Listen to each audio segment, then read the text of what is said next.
Okay, good. We're recording.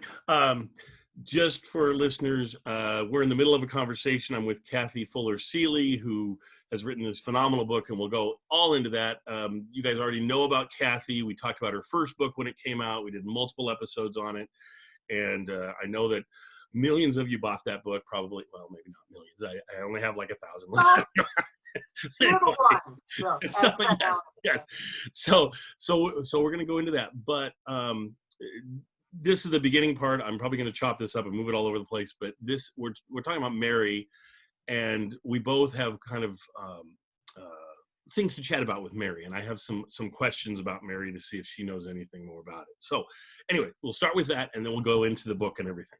So for Mary, Kathy, did she, do you feel like, or have you found anything about whether she truly had mic fright? We have debates on this all the time where a lot of us think that she was getting tired of radio, just kind of said she had mic fright, because she started a bunch of the TV shows, and I know I get nervous on a mic, but if you film me, I am far more nervous than I am on a mic. So I can't imagine somebody have too much mic fright to be on radio, but be okay with being on episodes of the Jack Benny TV show.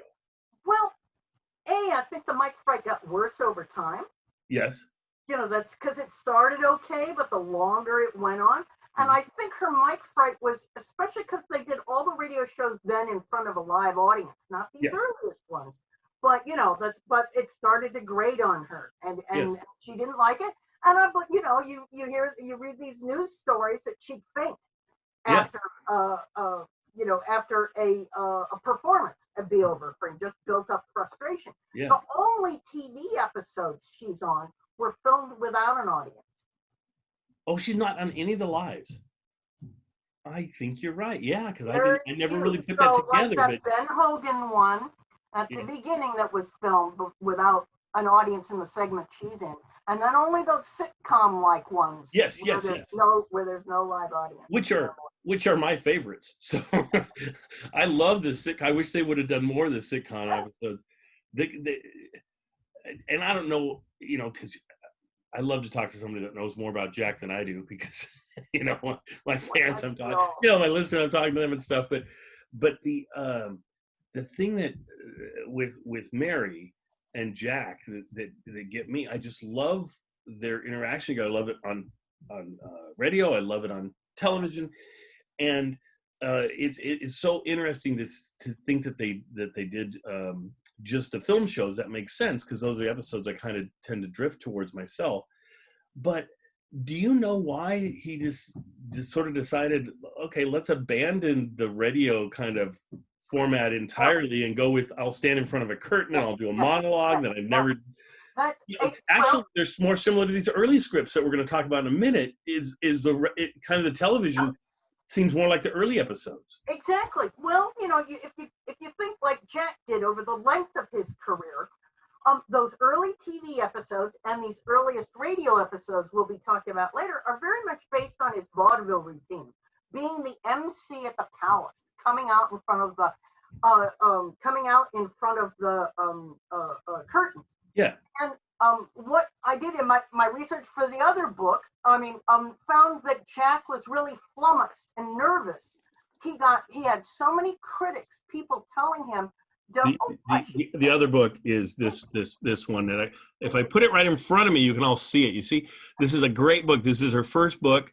It mentions me in here in the acknowledgments or whatever, and so she acknowledges me and my great knowledge of Jack Benny. So. That's the great thing, that we all help each other. We're all building the Benny universe of knowledge together, and I couldn't have done this without all the wonderful people. But as I said, doing research in the trade journals, yes. Jack, Milton Berle had shot the start of TV stardom and gone down the other side before Benny ever got on TV. So the fact his first television appearance was until October 1950, whereas Berle had gone on in June of 48. Based in New York when TV was live. Yeah. Jack was terrified. He'd been on the air near 18 years already, and so many of the New York critics And people are saying, oh, don't do what you did on the radio, on TV. We want something live and moving. You can't just stand there in front of microphones talking. And so he literally didn't know what to do. And he stalled and he stalled and he stalled. He wanted to get some of the kinks out of TV. But indeed, so it occurred to him and his writers that what he wanted to do was to go back to that was something much more like vaudeville, or like what he used to do when he would tour movie theaters in the off season with his troupe. And he'd come out on the stage and stand and talk, go back to his kind of monologue, and then have a few random skits or things. So I love the radio stuff a bit, more than most of the early television stuff. Kind of leaves me cold, just as a personal fan. But as I said, Benny was very worried. Pretty much. And very nervous and scared, and he considered retiring, and he got grief from the critics, who what they wanted was Sid Caesar running around, and Jerry Lewis and Dean Martin running around, Milton Berle. And so they pies in the face, And the amusing thing, though, is it took critics until about the third Benny episode on TV, where they realized the one thing he could never have done on the radio was this. Yes. You can't stare silently at a radio audience. But when Jack would, but but once he starts doing this on television, the critics take notice, and suddenly from awful, he goes to genius. Yes. So they finally, and also they've gotten over a bit of their demands for frenetic motion. Remember, early TVs were only 5 or 10 inches. Yeah. And so, you wanted to see people jumping up and down. Yeah. But the critics then finally came around to Benny and this kind of quieter, slower stuff. But as I said, I'm not a big a fan of the TV stuff as I am of the radio. No, I mean, and that's why I say I love the filmed episodes, but it's not even just the filmed. Really, if you look at it, I mean, my favorite episode, pretty much everybody's favorite episode, is the Christmas shopping episode, right? Mm-hmm. I watch that every year. My son showed it to, he's 20, he has a girlfriend. He showed it to his girlfriend. He and his girlfriend watched it during Christmas time, and without me even asking them or telling them, and he told me that she loved it, and they had a great. And I was like, oh my gosh, I passed that on to another generation. And I was so delighted with that. But there's that one. But then recently, this isn't in the syndication package, but it's over on YouTube. They have the train episode that is done live. It's not filmed. It's a live episode. But they really pretty much do the whole train episode like it's done on the radio. And it's a very, very entertaining episode. And I just wish they would have done more episodes like the radio ones. But, do it in real live. I mean, they did one time. They did a New Year's episode. You probably know about this. I don't know. But one of the New Year's episodes, they actually did it like a radio. They had the microphones. They had the scripts.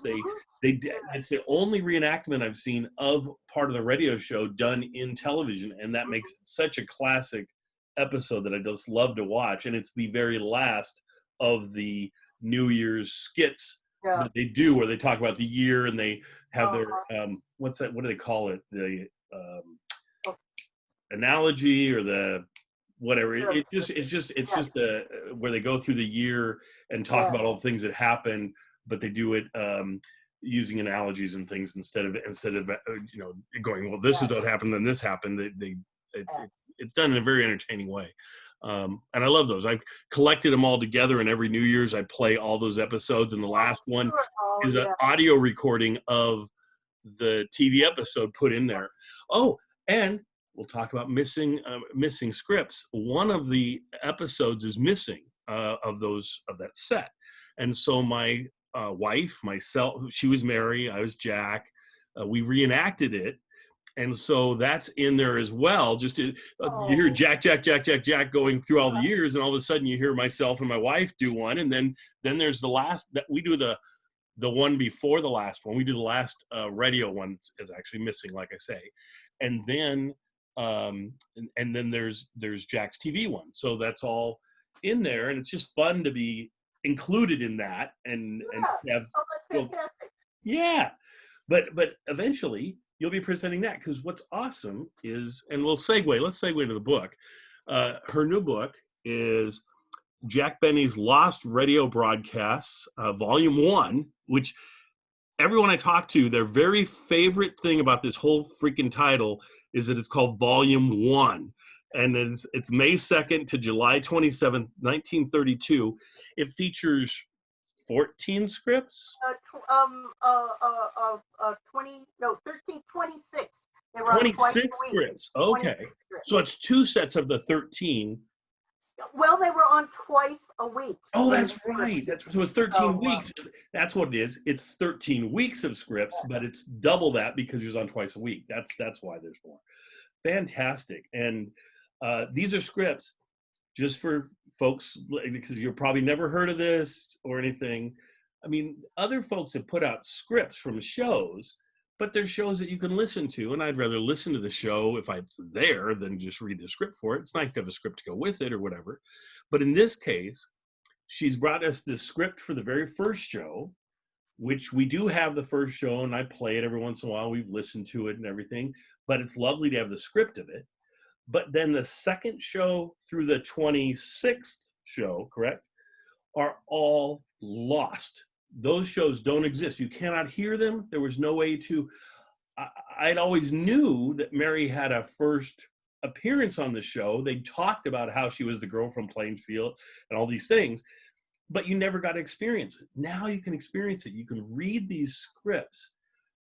And I swear to you, if you've listened to the show as much as I've listened to the show, as much as any of my audience has, Jack talks to you. And every person, you hear his voice as you're reading it. Because before the book came out, I had some scripts, that were lost scripts and everything. And I'd read them. And then, 6 months later, someone would ask me about something. And I'd say, oh yeah, I heard that one. And this is what happened. They're like, wait, that one doesn't exist. That doesn't. And then I'd go, oh wait, I read that one. But it feels like I heard it because your brain just converts it. And, oh, thank you for this. Everybody else is going to benefit from this, but it was worth doing it just to get this to me because I love it so much. That's why I did it. No, I truly did it for Benny fans. It's nobody's going to make $1 million, these days. And indeed, Benny and Cohn, I don't believe Harry Cohn has any descendants to come after me and get his dollar of royalty from this. But they are listed as the first 2 authors of the book with an introduction by me, and that's how the contract's written because it's their book. But I'm just so delighted to be able to give it to Benny fans for as long as I've known that those scripts exist. Yeah. Oh my gosh, that's incredible. We are so grateful, and yet they've been so hidden away. They're, UCLA, where Jack donated the contents of his office in a storage shed in like 1967. They're kept off campus in a warehouse under lock and key. You have to ask for them a week in advance. 6 people stare at you while you look at them. You're not allowed to take photographs of them. I had to get very special dispensation from the estate to take the photographs and then for us to transcribe and try to publish them. So yeah, I mean, just the hoops you had to go through to make that happen is so awesome. But as I said, I so wanted to do it because as long as I've been researching Jack Benny, everybody always said, "Oh, he never got good till about 1936 when we have more shows." And I'm going, really?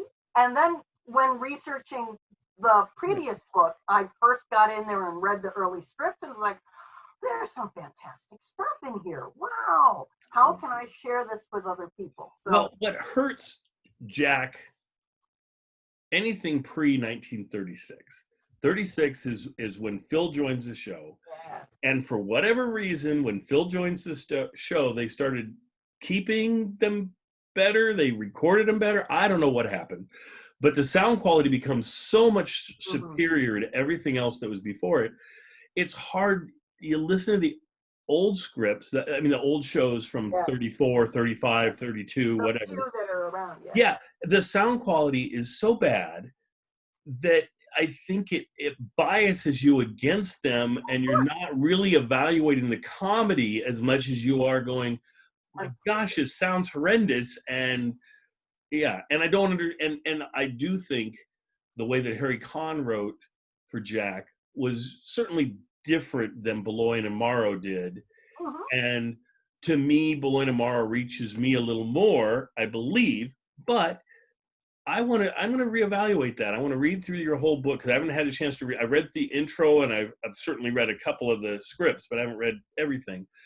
But I really want to give it a more of a chance, because I think maybe I've given Harry Conn short shrift, and I need to give him another chance. Well, he had his moments. He had his points. And I truly think they got tired of each other by 1936. So Oh yeah, best, but he was winning popularity polls, and I just can't wait, for you to get all the way through it, and then the next volume and the one after that.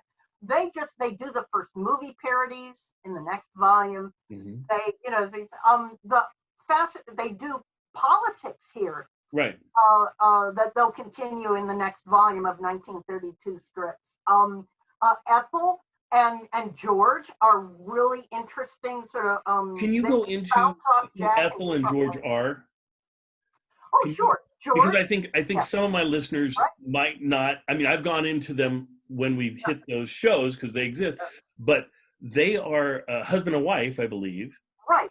And they were the conductor and the singer, maybe. Well, they had operated separately. Yeah. When a woman named Bertha Brainerd, who was an NBC vice president of programming, she packaged this program for Canada Dry, which had been sponsoring a series of Canadian Mountie mysteries, right?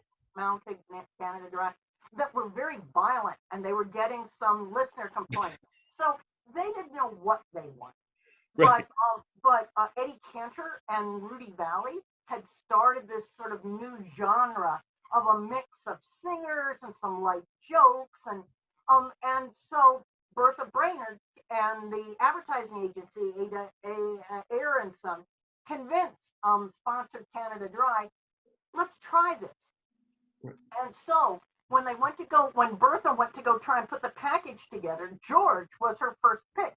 He was a very well-known orchestra conductor, and doing popular songs, but he was a lot on New York City radio stations and in ballrooms and things like that. So his back in 1932, his name was known to more radio listeners than anybody else. Ethel Chute, who happened to be his wife, was she appeared in a number of the Ziegfeld Follies. Okay. And she'd been in Whoopi with Eddie Cantor. So she was a well-known singer on Broadway, not much known to radio people, but if you were in New York, you knew her name as a star. And you knew Olson as this really popular band leader, he and his band. Right. Actually, Jack Benny was about their third or fourth choice.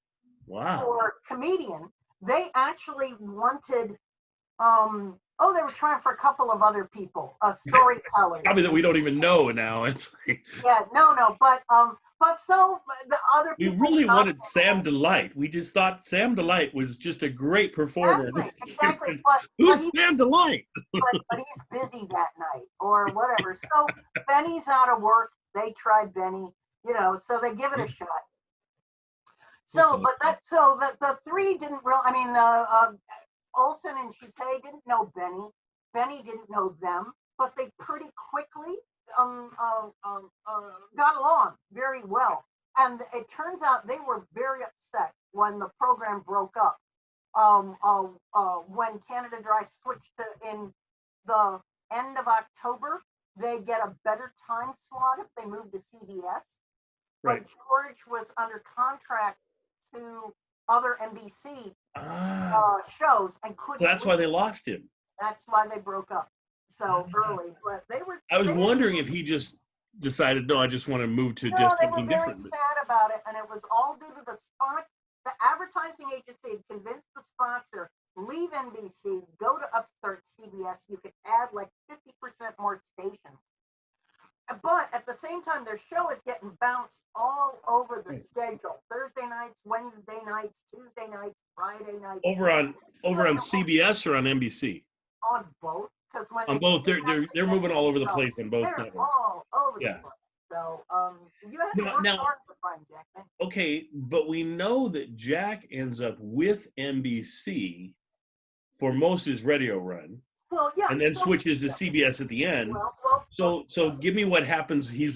When you leave off hint now in the beginning, he switches. He was on NBC, switches to CBS early on. Yes. Even worse than that, he started these shows, these scripts. It was on NBC Blue. Okay. Which is the thing that after World War II became ABC. ABC, yeah. So it was on NBC's Junior Network. The better time and more stations on the young and growing CBS network, which is why they moved over there in October. Right. But when Canada Dry dumps them in January 1932, Bertha Brainerd, remember that programming exec, Jack goes back to her and goes, Bertha, what am I going to do? I need a show. I've been fired peremptorily. And Bertha goes, come here. Well, it just so happened that at that point, that's when Chevrolet was having a big fight with Al Jolson. Chevrolet, in this, it would be January 1932, had been sponsoring a musical program with Al Jolson singing, and they paid him big bucks. But Jolson was being very temperamental. Wait just a second. I think you mean January 33, maybe? January 33. You're yes, right. Because 32 is when Jack started, and he's had a show for a while. The worst part of the Depression, right? The depth of the Depression, January 33. Right. So Al Jolson has a big enough ego that he goes, I'm going to walk. So he just quit the show, and Chevrolet goes, and their advertising agency goes, we need to sell cars. Radio helps us sell cars. It's mid-season. Everybody good is tied up. Get us a show. And here's fired Jack Benny and Mary Livingston sitting around. And so Bertha Brainerd, again, helps pull the package together. And this would involve, I think, Frank Black and maybe Frank Parker. Yeah. So I think so. Pulled that show together on NBC Red. So the only people that came over to NBC Red was Jack and Mary from the original, right? Right. A little bit of the announcers kind of all pitch hit in between networks, so they may have had Alloy Havrilla a couple times more, but as I said, the announcers were kind of really free agents back in the day. So they ended up, because when they'd gone to CBS, they picked up somebody's orchestra. Doesn't matter who. It's okay. It doesn't matter. They changed those guys so often. No, it's just Jack Benny's luck that coming back in, just as you say, he went back on the air on March 6th, 1933, the night before Roosevelt's inauguration, the worst day of all of the Depression. Oh my goodness! So he was back with NBC Red again in March 33, and even though Chevy fires him in April 34. Bertha comes to the, and gets a new sponsor. And got him the new sponsor again, 3/4 of the way through the season. She puts together the package that would be General Tire. And General Tire's broke, so they said, we can only sponsor 6 months. And then Jell-O going broke was going to sponsor the other 6 months. Oh, it's a mess. And yet, the man it turned out for Jell-O. Exactly. It's fascinating because we think of Jack Benny as being triumphant all the way through his career when he got fired by his first 3 sponsors. Right. He didn't like to dwell on it other than in a self-deprecating way. But he was having a tough time in the worst economic times possible. And so thank God it worked with Jell-O. And then he goes on to be genius. So goodness. Well, one thing I want to mention that you talk about in the book that I've always noticed as well is that early on there are other characters that have the Jack Benny isms to them. Mm-hmm. It's like he made somebody else cheap, and he made other people, vain and so forth. And then eventually he goes, that works really well. I'm going to take those on, and those are going to be my character, right? How does that work? And can you tell us a little more about that? I found that coming together, I think it's 1934, just as they're going through General Fire and on the way to Jello. Yes. I don't think, and we'll have to wait till we get there with the scripts, but I don't think I'm making it up. I could see a portion is just about the time he's out in Hollywood more often, that they make a conscious decision to have Jack take on those characteristics, and it's just about the time that Don Wilson comes on permanently. Yes. As the announcer, and they make Don kind of the smart one. Right. But you say that's when they make a conscious decision, because Jack in these 1932 years was still using his vaudeville personality. Is a kind of a little bit more like a talk show host, like a Stephen Colbert or Jimmy Fallon. Yes. Hey, I'm great, and I may not be the greatest lover, but I'm a New York kind of guy, and this, and so that's the character, the way his 32 and 33 and into 34 character is. But it's really in 34 where he and Harry Kahn hit on this idea of making Jack more intensely fallible, more the schmuck. A little bit. I wonder too if it's that. Sometimes I wonder if it's that he had these people that he gave them this character, or Kahn did, or whoever gave them this character, and they had this, and then they lose that person for whatever reason. They're not on the show anymore. So they're going, okay, we know this worked really well. Who are we going to give this to? And especially at the point where they're just left with Mary and Jack. You're like, well, I guess we'll give it all to Jack and have him have all these characteristics. And then they start bringing people in. For instance, a good piece of this too is, like you're saying, they bring in a Don, who's going to be their kind of erudite, very smart guy, right, to Jack, to offset with Jack. And Mary, from the beginning, has been kind of the dumb girl sort of thing. But then when they bring on Parker, right? Frank, yes. He becomes the kind of dumb kid. Right. And first, before Dennis Day, before anybody else becomes a dumb kid, he's a dumb kid. And Mary is in writing somewhere saying, well, there can't be two of us, stupid. Yes. And so they smarten her up, which is perfect, because you want the woman to be able to get the best of these guys. And so now she really can. And so she's written far better that way. And then they have the character, the tenor, who always, no matter who's playing the tenor, is the dumb kid.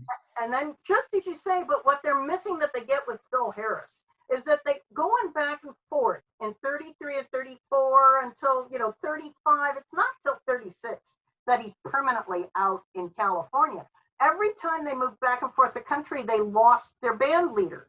Yes. Because the bands would make money during the rest of the week playing at local dance clubs. And so every time, so they built Frank Black up into something like this. They didn't do very well with Peter Green, but but Jack realized this, and in the same way, he said, Don is going to be my personal hire.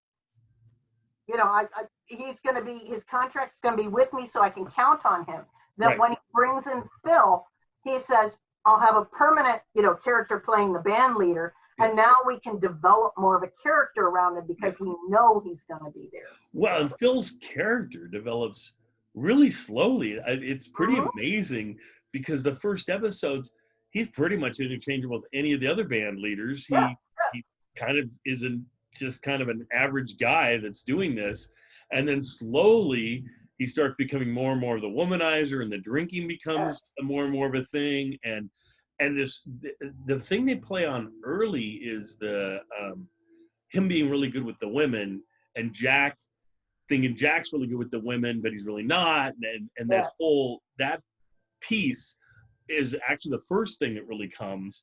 And then after that is more the alcohol and the drinking and all that. Kind of like it's tough for any writer to keep writing the same character all the time. You don't want to get boring. And so my guess is the writers, and then when they would have to change of writers, well, we can't just keep them the same. What little bit new can we do? I think Dennis gets more Irish. and Yes. more demented over time. Mary Yes, gets a little he more does. shrill. You know, they go a long way with Phil and his drinking and Yes. craziness. So, Which is fantastic. And we'll get to that in later volumes that we're going to have of this wonderful series.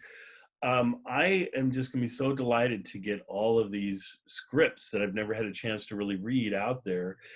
I guess my question to you in the long term, do you feel like, or do you know if you've found all the scripts that are missing, the shows that are missing, or there's still some, or you're not quite sure about the later years yet, or I think I have them all. I'm ah, so at what someplace I have a list. Now yeah, there's still maybe a script missing from sometime in the 40s.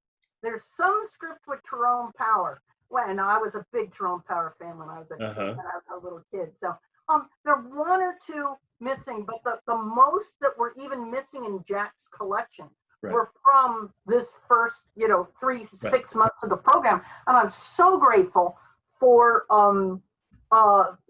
this other barely known source at the Library of Congress that was the NBC Master Files. right. That someone took every single script by the hour of every day and made one microfilm of them.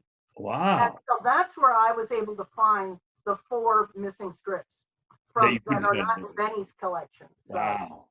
Well, and from the American Tobacco Company documentation they had to do, most of the scripts were available from 1945 until 1955, until the end of the run. I'm so grateful for that collection too. Yeah. Well, and one of them, just so you're clear, because maybe, I don't know if any of the missing scripts are in this volume or not. I think some of them were actually. One of the volumes was mislabeled, and I've never seen it labeled correctly except for my version of it, because I downloaded it, compared it to everything else, was like, what, this isn't right. This is, oh, it didn't even, I don't even think it was called the Jack Benny. Maybe it was like, it wasn't even labeled like scripts or anything. It had a completely different name to it.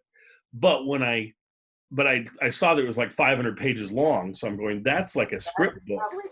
And so I downloaded it and said, what is that? And I looked through it, and it was one of the missing volumes. Oh, that's terrific. So I want to say it's one of the ones from like 46-ish.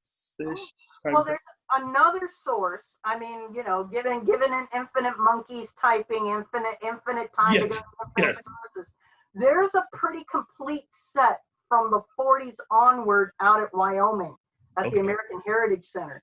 And there are some multiple copies because there's also his manager, Irving Fine's scripts are there too. The ones I wish were there that I haven't been able to find because they got destroyed, I would have loved to see Mary's copy of the scripts. Yes. Because she said that she so carefully wrote out Jack's directions. Yes. To her about when and how to say something, where to put the emphasis and where to wait. And I would have so loved to have seen that. But even just one of them would be lovely to see. No, and none survived. Her practice was, as she read the script on the air, she dropped the pages to the floor. And she didn't. Which we can see in film footage of her doing the radio show. There's not a lot of it, but whenever you see it, you can totally see her doing that. She's always dropping the pages to the floor, and everybody else takes it and shoves it to the back of their pile. And then there are a few little jokes, when Jack says, read that line again. And she says, I can't, it's already on the floor and things like that. But again, there are almost no scripts anywhere in UCLA or in Wyoming that show multiple drafts of the same script. That's as much as we are so fortunate to have so much Jack Benny material. Yes. And hooray that new things do crop up all the time.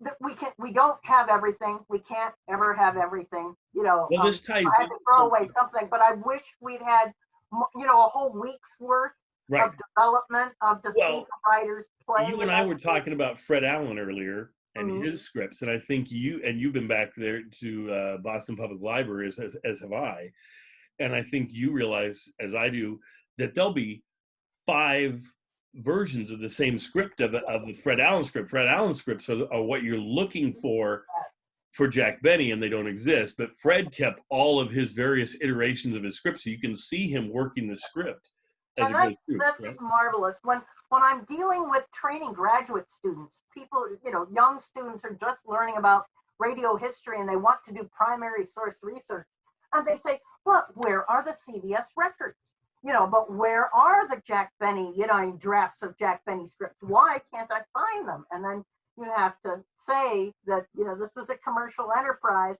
and it was done live, and they didn't see a value to what they were doing, and it wasn't digital times. Well, I have a question for you now that as we're talking about this, because I know that the American tobacco scripts, right, are those scripts are as aired or as broadcast, right? Yeah. So as they make changes to the script as they're going through and doing it live, they'll actually, somebody, a secretary or somebody, I assume, will scratch out words and replace them with what they said. If the line was, "Hey Jack, where's Dennis?" and Phil said, "Hey Jackson, where's Dennis?" they crossed out Jack and they wrote Jackson in. And if they were running short on time, they'll cross out like huge sections. They'll remove like a 2-minute bit from the show, but you can still read it. They'll have it crossed out, but I love finding those. Yeah, but my question is, when you publish them now, or when you hit those, I don't know if these old ones were like that. Are you going to put in the stuff that they crossed out? Or how are you going to approach it? I would, with a special mention, kind of brackets. I would think so, yeah, because I think that's exciting. And when I can read a piece of a show, one of the shopping shows, I've maybe heard it 40 times, and there's a 30-second bit that's been cut out, and I can see an interchange between Dawn and Dennis that's funny, and I'll go, "Oh, that's really entertaining," and it's neat to read that little piece and get that little piece of history that's missing. Yeah, there are. So I wish we had more of those, but whenever I can find them, I'll be back. I will say one of my happiest days out at the University of Wyoming's archive was to find the Dreer Poosin skit. Yeah. To find that script and to see on one of the writers, one version, it's crossed that you could see what was originally supposed to be said. Sure. By the doorman at some hotel or something. And who do you think I am? Dreer Poosin? Right. Oh, I know exactly what you're talking about. Yeah. Well, I would think it'd be really exciting. The scripts I always run towards and go, I need to look at this script, are Bob Hope and Fred Allen. Because when they come on the show, who knows if they're, Jack will say, "Well, I guess we just thrown the script out the window," and so they're doing their own thing. And yet you learn a lot about Jack and the way he, because it's what I've learned, or what I think doing my research, is I've gained a real appreciation for Jack as kind of an orchestra leader. When he, everybody had to watch him when they're doing the scripts. And now I don't know that the few times it's been filmed, they may have had people look forward just to do that. But from what I understand, on a regular show, everybody was supposed to be looking at Jack. And he had different systems of telling people when and where and when to shut up and when to say their slow down, give it a second. Yeah, as I say, kind of like the orchestra leader. Right. But he would publicly get after his players sometimes. He would say, "Oh, you stepped on that line," or next time you might want to wait to let the audience laugh or something. And he'll point things out during this show sometimes, especially for someone that's new on the show and is messing things up. That's for a pretty mild-mannered, I want to say, a quite interior-focused kind of person. That's the one thing that'll get him angry. That's the one thing, because his show was his life. It seemed, from what I could tell, not having ever met the man, but from everything I could read, that the top thing on his mind was how to make a not lousy show, how to make a good show, and I admire that. Yeah. Well, I can have you for a little bit more time, correct? Oh, sure. I'm here all afternoon. Oh, good. Okay. So here's what I want to do. I'm going to close out your second book, and I want to pop over to your first book for a few minutes, if that's okay. Okay, So sure. I'm gonna hold up your second book again. This new book, when did it come out? Just a couple months Just a ago? couple weeks ago. So A no, couple like weeks ago. July 5th or something like that. So, That's just crazy. I had no idea this was coming out. I was on eBay, I was on Amazon, and I was just doing what I do, which is look for Jack Benny stuff every once in a while.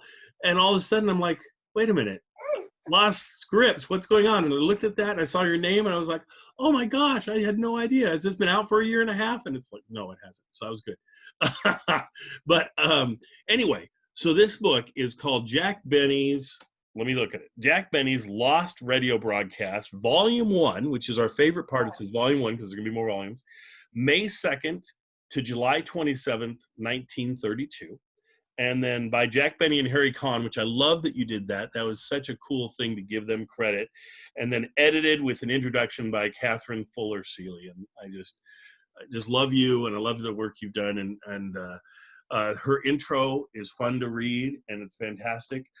I would suggest next time, intro, maybe even a little longer next time, because I love reading what you write. And speaking of loving reading what you write, your first book is called Jack Benny and the Golden Age of American Radio Comedy.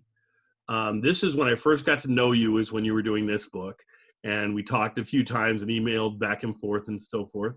And what I thought in this book, I kind of, for my audience, just so we know, I've got, let's see, my favorite Jack Benny books. We'll just run through my favorite Jack Benny. Sure. We have our first one, which is the Jack Benny's Jello recipe book from 1937. And this is, you can get this on eBay and things, but don't pay a lot for it. Somebody found a warehouse full of these, and I think I got this one for like $6, but some people are selling it for like $500 or something. There were 67 million of them given away. Yes, and I'm sure somebody on eBay has 64 million that they're trying to sell. So just try and talk them down. Then we have this is one of the later books, but this is of course the most important book to get, which is Sunday Nights at 7, which is written by Jack Benny. He was writing his autobiography, and it never got published. It kind of was put in a drawer somewhere, and his daughter found it years later, and she added to it, and so it's him and her. But the version I have, and there must be different versions, because some people say they can't tell the difference between when she's talking and he's talking. Version I have, he's like in bold or something the whole way through, and she's not in bold, so you can totally just read his parts if you want, or you can read her parts and his parts, or just her. It's a great book. It's a fantastic book. And then this is the one I wanted to get to, which is the Jack Benny Show, right? And this is the one by one of his writers, Milt Josephsberg. If you just want to read about the show and about the people Jack knows and things, it's almost like reading a bunch of separate magazine articles, because every chapter is like on a different thing, a different person. They'll have a section on Phil and a section on Dennis and so forth, which leads me to your book, because your book, I think, is very similar to my favorite book, which is the Jack Benny Show one, in that it's kind of laid out like that. It'll have a piece of it that's, for a while, you'll be talking about Mary, and then at another point, you'll talk about Rochester, and you'll talk about the various people, and it's great because you don't have to read it all the way through. You can skip to different parts, and you can go back and forth, and it's awesome book. One of my absolute favorite Jack Benny books, and I just love that you put that together. But now, having said that, one, you can tell us anything you want about the book. We'd love to hear that. But I'd like to hear, how did this all get started? How did you first fall in love with Jack Benny, I assume, and then how does that lead to you eventually writing the book? And what was your process of thinking, here's the book I want to write? Oh, Tell you. very kind. Well, I fell in love with Jack Benny when I was 10. Wow. Just like Laura, I think she started the club when she was 10. Exactly, and we have it similar, that it was watching the Warner Brothers cartoon, the mouse that Jack built. Yes. And I said, I know who Jack Benny and the rest of the Warner characters are. Who is this? And just at the same time, I was starting to be an old soul, I guess, and I got interested in 1930s culture. You could get Liberty magazine reprinted. You know, it was a time of nostalgia for the 30s. And my grandmother gave me a wonderful series of Time Life books, This Fabulous Century. The volume on the 30s is really great, you know, from the depths of the Depression to Hollywood culture in the 30s. They had a chapter on radio. And there in a beautiful large picture is a picture of two guys going at each other. And it's Jack and Fred. And it quotes some of the feud. And I'm going, I've got to learn about these guys. This is cool.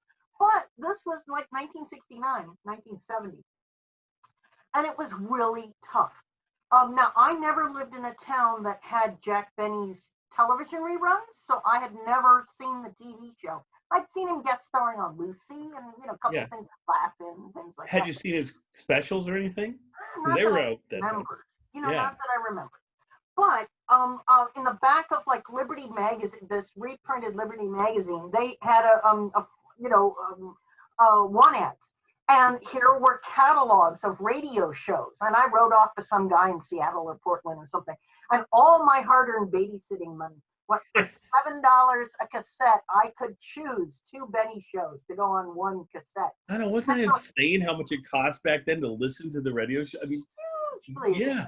So, so I saved up all my babysitting money. I had about 6 or 8 cassettes, and I forced my little brothers to listen to them with me. So that engendered a love about this time of watching old Hollywood movies on TV. But it was really tough to learn about radio back in that day. I didn't have any of the records or things like that. But so, you know, fast forward years, I've been a Jack Benny fan sort of all my life. Yes. But I decided when I became a history professor, you know, when I went to graduate school, and I was determined to try and do those graduate school academic kind of things, but about popular culture and media culture. I was writing about early film and early movie theaters and movie audiences and things like that. Well, and I'd written a couple of books about that, but I got stuck. This is about in 2007, 2008. I just wasn't making progress on the book I was writing. And I said to myself,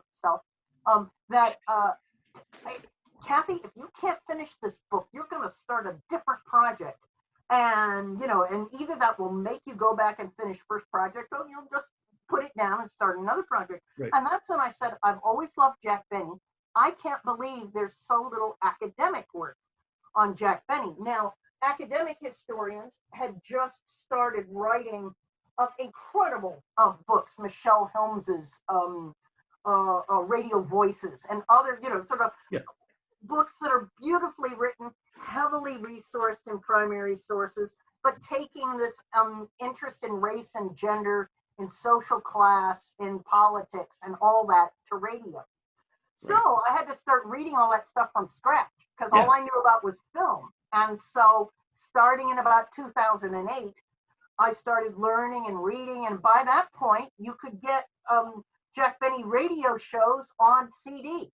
And listen to my podcast and get to hear Jack Benny shows. Well, yeah, but you know, so I commuted listening to all 700 or 900 Jack Benny shows, and Which is what I did too. I had an hour commute to work and back, and that's when I fell in love with Jack, because I just listened to him all the time. 2 episodes each way. That goes. Exactly. So it's been a long process because I really wanted to learn as much as I could about how the industry worked, what it was like for audiences, what it was like for performers, how that meant, because in the academic world, radio and television were taught in completely different departments from film studies, and film people look down, you know, I mean, so there was an awful lot of this, and I was determined to try and bring them together. And I'm very grateful now because knowing about one really helps you learn and understand. Yeah. So it all came together, and I started, I made my first archival trip out to see Jack Benny's papers at UCLA in 2012 and read the scripts for the first time and went to, then I got to go. So the archives are fascinating to be able to touch something that Jack touched. Yes. At Wyoming, they have his personal scrapbooks. You know, there's basically very little from before he was in New York in vaudeville. But to see back before he became famous, how he and Mary, who probably did much of the work of putting these things together, what they thought was important, how they saved and cherished things, how proud they were to get good reviews and things like that. So I love digging. Oh yeah. Digging. And so it ultimately came together. And then I had some problems with some publishers. I had some editors being mean jerks, delayed the book about 2 years. But oh well, as these things happen. But thank you. But it came out, and we love it. I'm so grateful. As I said, some fans might go, "Oh, Kathy, the book is kind of dull and boring because it's published by an academic press." And I wanted to play both sides. I wanted to talk to academic people about what theories of comedy, why does this matter in the development of the radio industry? And yet I wanted to tell stories that fans might not have heard. I didn't want to just repeat the same stories that were in, so I wanted to dig and find things that weren't in the other books. So. Well, like the books I was showing you, that's 2 of them. There was pretty much 4 that are considered the main Jack Benny books. Mary's book with Marsha Borey. Right. And her but of those 4 books, you'll hear the same story in all 4 books, told from a little different perspective, or the story changes a little bit, but essentially it's in all 4 books. And yours, though it has some of that maybe a bit of that for you telling the history, will have some stories I've never heard before and some things I've never thought of before, and it's great. I'll tell you what, let me grab one more thing here. I'll be right back. The book that came out before yours, I think. Pretty sure. Yes. Well, and Well is interesting. It's a collection of like essays that people wrote. So it's kind of in the same format. I would say your book, Well, and the Jack Benny Show by Milt Josephsberg are all kind of like sectionalized, so you can go, oh, I'll read this chapter that's about this one thing, and then I can read this other chapter later. You're right, because a history of the show would blend them together in different ways. Mary has to read every chapter. You have to read in order and all that stuff. So, but I kind of like this for a nice short read. You go, oh, I got 20 minutes here. I'll read this short chapter on whoever. And I believe in your book, it's been a while since I've read your book, and all this gets muddled up in my head. But do you have a section on? I know you have a section on Mary, because it's nice to have Mary covered, because so many books She gets her own chapter, and Rochester gets 2. I was going to say Rochester. Nobody's covered Rochester worth beans. No, it was shocking that even that the academics also, in part because today and cancel culture, and you've got to be careful, but you need to be honest. Yeah. And I think even though Eddie Anderson was the highest paid and most famous, most well-known Black performer anywhere between 1938 and in the early 60s, it was because he was on radio where you couldn't see him.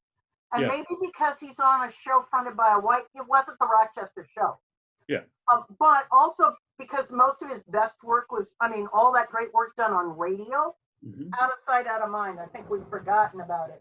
But I was so glad to be able to document his incredible career, how hard he worked, and how he and Benny and the writers, in many ways, furthered racial understanding. But that they were not perfect and they could screw up. Yep. And I felt it was only fair to document both the advancements they made and how proud Black culture was of Rochester. Yes.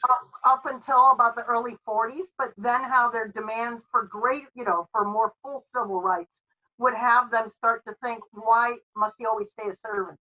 Why won't he quit? And yet the saddest thing I've ever heard was that attempt to spin off a Rochester sitcom. Yes. That's they turn him into the worst of Amos and Andy. And I was so sorry, because it turns out that they had also pitched an idea called the 5 o'clock shadow, where Rochester would become a private eye in Los Angeles, solving humorous crimes, and it would have been marvelous. Yes. So they went with the wrong one, man. They went with the wrong one. Because we have I think he did 2 pilots or something for that. I think there's like 2 episodes out there or something, but they're both bad. So, Anyway, but I agree. And I've So yeah. always thought of him kind of like Jackie Robinson or all these famous who broke some serious ground. Now, granted, Jackie Robinson broke ground and other people followed him into that field, whereas Rochester, the character in the and Eddie Anderson broke ground, but they didn't so much get people to follow right away. I mean, it took a while to get black actors to get role, Right. and it wasn't a black actor's fault. It was that they still no, it's totally the blame of the sponsors and the networks who were yes, so afraid of upsetting anybody. You know, they said, "Oh, we'll lose racist viewers in the South." right. Oh, really? You know, but there's so it's a fascinating. Well, it's kind of the same thing with Desi Arnaz, right? Yes, Desi exactly. comes in. They It's not didn't like you want see, oh, look at all these Cubans come over and be on television. It's like there's just a one. And they kind of go, we'll accept it in his case. And I think they said the same thing with Rochester. We'll accept it in his case, but we're not going to expand that to other people, give other people a chance.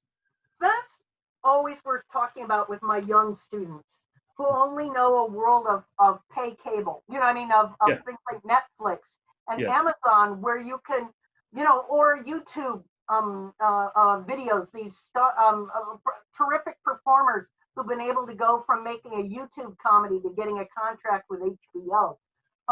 The networks are always, you know, we're so conservative, and you could truly only much more diverse voices are going to have to come from outside that system. And I'm so glad there can be that, but also to try and to have my students not dismiss the past out of hand. Now, certainly with, you know, terribly racist films, you know, I'm all about, you know. But to help them, I try really hard because I teach Jack Benny in my freshman course. And as somebody who helped develop a medium, as well as genres like the sitcom and things like this. And so I want to tell, you know, give them many sides. Instead of, I don't want them to automatically think one thing or the other. I get so frustrated when people say, like, there's still today, I heard it just a few weeks ago, someone was mentioning kind of the bad, as we've been talking about Black Lives Matter and civil rights and everything, somebody was mentioning in derogatory form Amos and Andy in the same sentence. They were like, oh yeah, and there's the bad history like Amos and Andy in Rochester. And I'm like, that is so completely different. You know, Amos and Andy, that's fine. I mean, you can insult and say, hey, that was white performers acting like they're black, and they were doing some of the most base stereotypes of blacks and things. Though a lot of my fan base loves those shows. Characterization. Oh yeah. And so everything is complicated. Right. Everything is complicated. But I'll say this: Rochester and Eddie Anderson, he got the best of Jack almost every time. It was, and he was. Everyone knew, if you listen to that show, who's the smartest person on the show? It's Rochester, and he always is smarter than Jack, and they always played it that way. And I think that's important to realize, and I'm glad you get that. My question is, do you think there's enough information to be found on Rochester that somebody could do a full book on Rochester? Wow.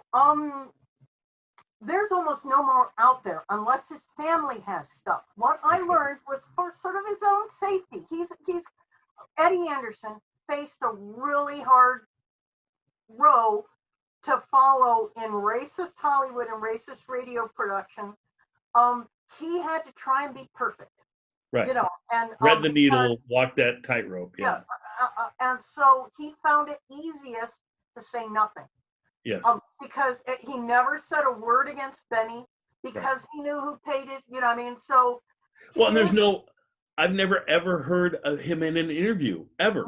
He wouldn't. I mean, I've heard Phil in interviews, Dennis in interviews, Dawn, Mary, actually everybody on the show, never ever heard of Rochester. Also, but Eddie got very sick. His health after the mid-50s had declined so much.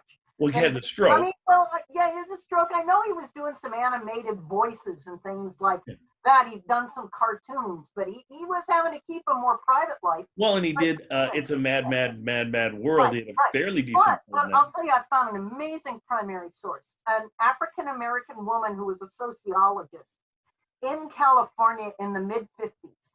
She was really interested, asking the important and hard questions about why are Black characters in film and radio and television treated so poorly, why are there so few of them, and why are there so many stereotypes. And she got to interview everybody, including, all the characters who had played on the television version of Amos and Andy. She interviewed Hattie McDaniel. She interviewed, so many people. Eddie Anderson would not talk to her. She had an interview, and he goes, and she got very frustrated with him, going, "Dish the dirt, tell me." And he's going, Yeah.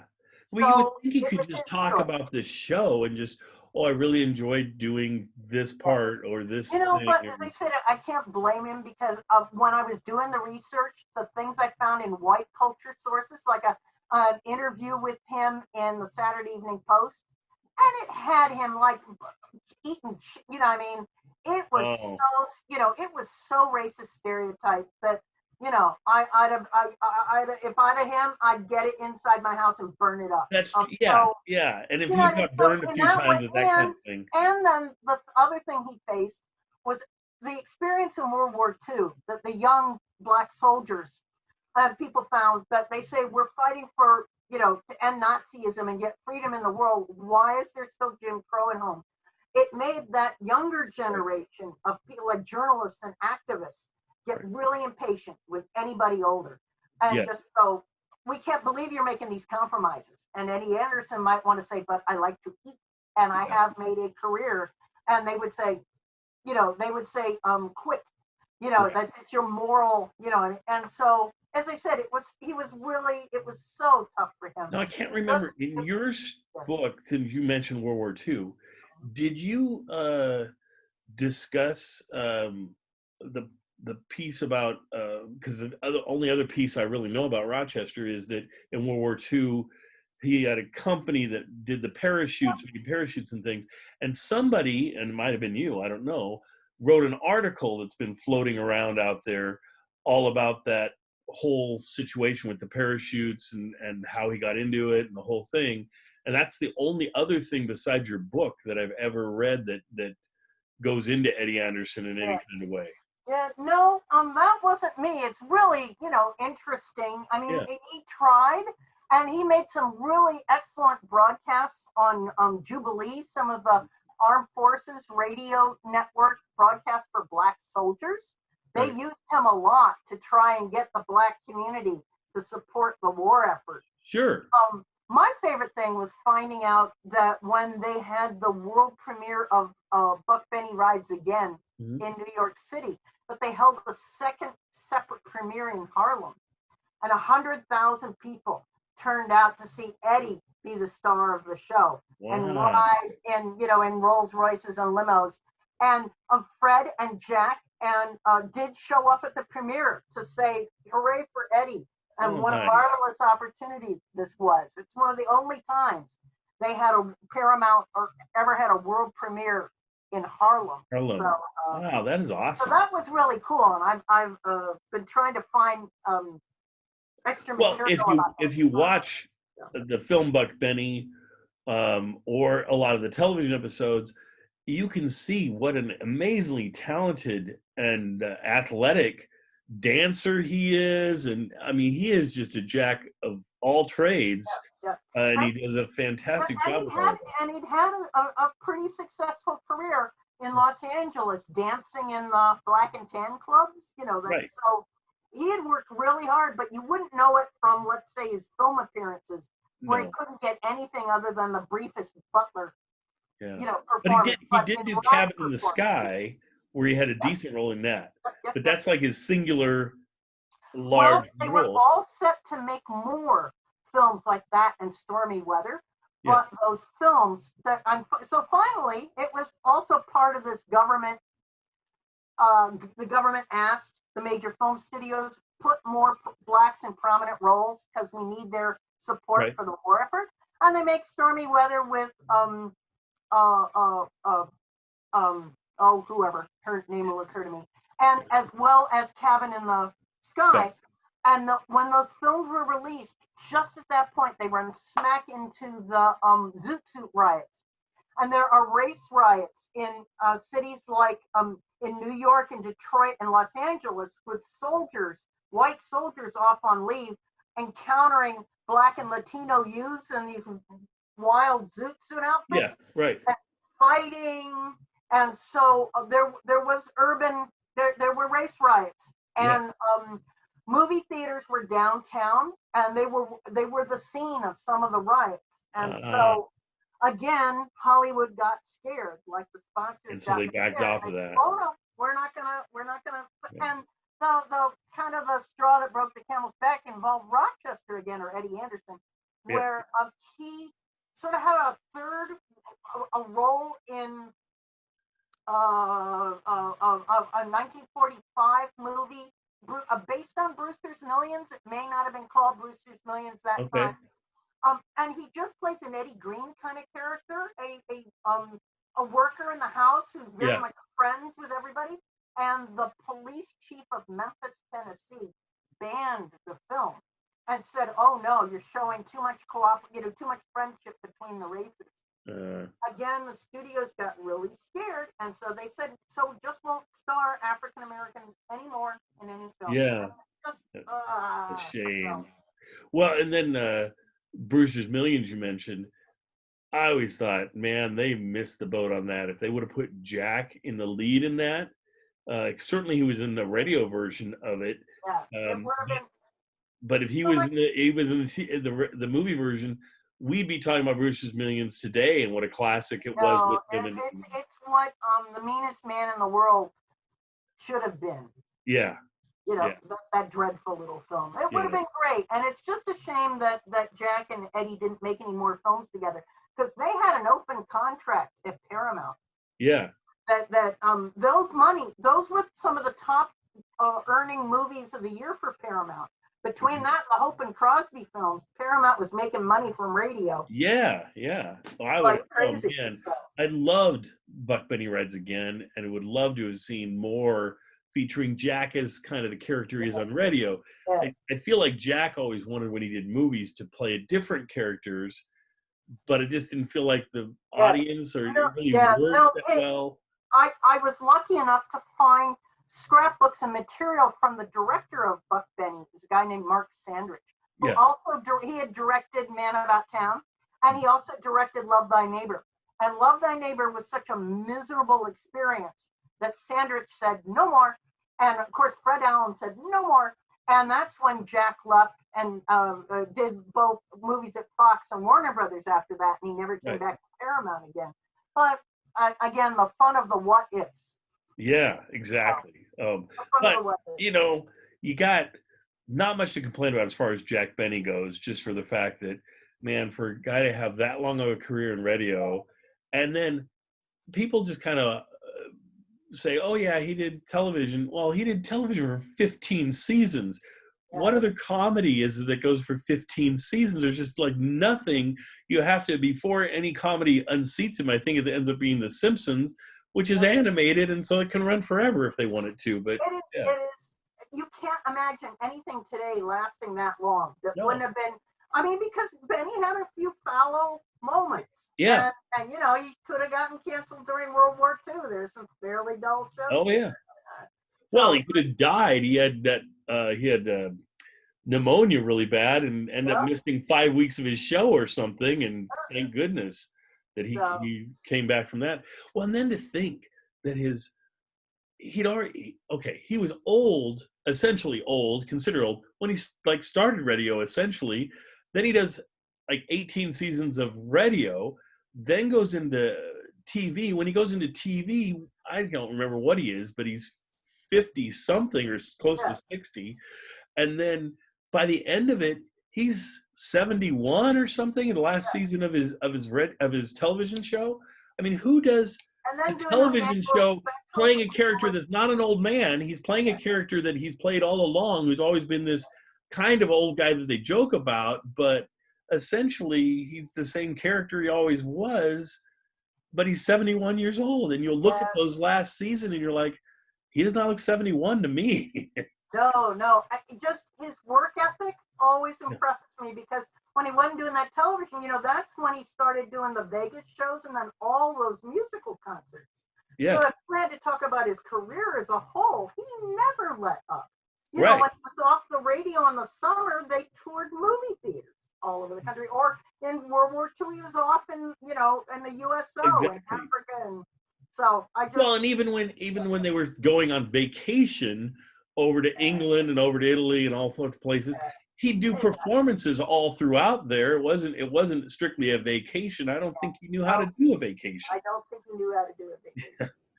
I think he joked about it, but I think this was true. I think he would do the vacation, work the shows to make enough money so Mary could buy all the things she wanted to buy in all these different countries. I don't think she was a cheap wife. I think she was fairly high maintenance. But as you and I were talking, we'll switch back to Mary again for a minute. I don't judge Mary based on her home life or what she was like in real life, because I don't know what she was like, but certainly I hear horrendous things sometimes. But as an actress on a show, I think she did a brilliant job, and she did exactly what she needed to do. Every Jack or somebody or whoever knew when they got the right person in the right role, they would stick with that person, because you never see them sticking with, like you say, orchestra Green as an orchestra conductor or anything. It's always he finds Dennis and he keeps Dennis forever, and he finds Phil and he tries to keep Phil forever. And so in part that's because it's his desire to control. Yeah. I'm not control in a bad way, but to be able to manage it and count on it. He hated, so he hated being at the mercy of his sponsor, of the network, of anybody. And so as soon as possible, he wrote into his contracts, I'm going to provide the package. Because from almost anybody else's show, it was other fingers in the pie making the decision. Right. I don't, but as I said, it was Jack and that determination to work hard and make his show, be in charge of his show, and even when I said be the orchestra of performing it. Yes.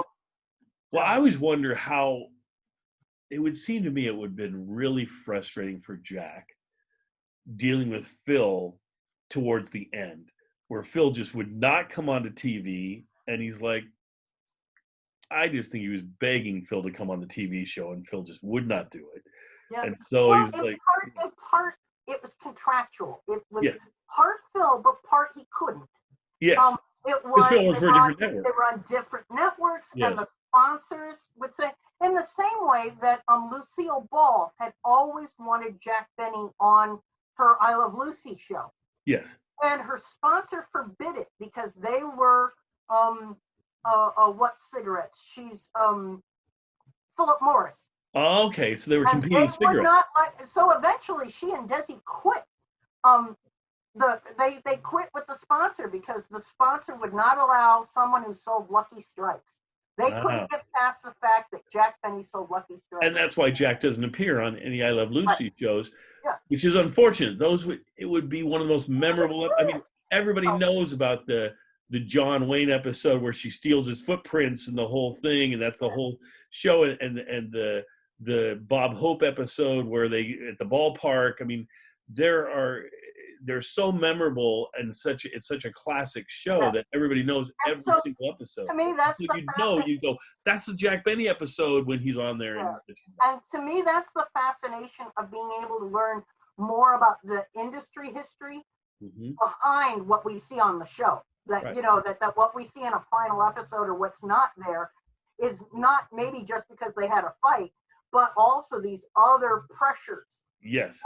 From the outside that would shape. Well, it's just like if before this interview I just did with you, that you just mentioned this, if someone had asked me why Jack wasn't on that show, I would just say, well, he was busy with his show, she was busy with her show, probably, I don't know, because I could not imagine that she, being so powerful at the time, couldn't just say, no, Jack's going to be on my show. I don't care who No, his sponsor is. that is the power of the sponsor. Yes.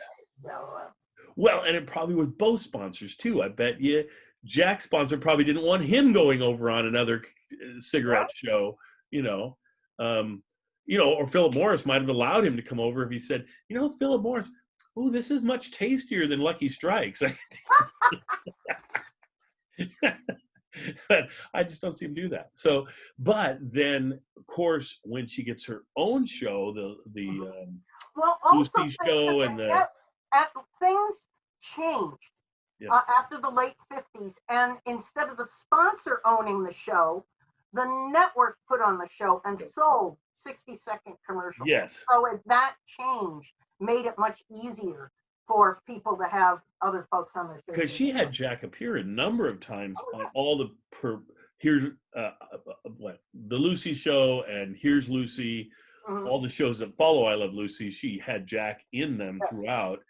I would say he appeared maybe 6-7 times over the course of her career. Because by then both were on CBS. Yes. So, right. Then it makes it easy. And then after he retired, he went back to NBC for 1 year. But you know what I mean? So it's really interesting. There are these things behind the scenes. And I think she appeared on Jack's show, didn't she? At least once? Well, I know at least one of the specials. So. Yeah. Yes. And I think maybe one of the regular episodes too. I remember right. But I know Carol Burnett appeared with him on a couple different episodes of the television show. But as we were saying, the television show goes all over the place. But and some of the episodes we just love, and some of them you go, oh man, the radio show is so much better than this. I wish this was better. But it is what it is, and we have what we have. And I love his interviews too with Johnny Carson, and I'm glad that more and more of those are kind of being put out in the light of day, and you can see some of those interviews. And he's just wonderful interview person to be on Carson's show. He brought on Carson with him Mel Blanc at one point. Yeah, they did the sci-fi, yeah. That's lovely, and they did a great job of it, and they talked a lot about radio. That's just a great thing.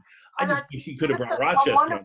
There's a wonderful side story that Johnny Carson was a monster fan of Jack Benny and Fred Allen. Yes. And there's this marvelous thing you can find on the internet that when Johnny Carson was an undergraduate at the University of Nebraska, majoring in theater and radio performance, he did as a senior thesis. So a 21-year-old John Carson did as a senior thesis a radio show that was a kind of radio documentary about how to do comedy on radio. Right.